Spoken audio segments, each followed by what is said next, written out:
How to use Fiebing's antique leather stain. This is a demonstration for the proper application of Fiebing's antique leather stain, which is a water-based acrylic stain used for emphasizing carving or embossing on natural leather, designed for use on vegetable tanned leather. Antique stains can be combined or diluted with water to create a variety of colors and shades. For this demo, we used a clean, dry carved piece of natural leather. To apply the stain, use a damp sponge. Do not put the stain directly from the bottle onto the leather. Apply the antique stain in a circular and back and forth motion over the entire piece quickly, rubbing the stain into all the edges, cuts, and grooves, until there is an even coat over the leather.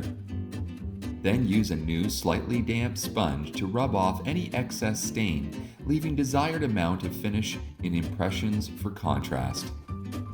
Drying time depends on your unique environment. Leave it overnight to ensure it is completely dry.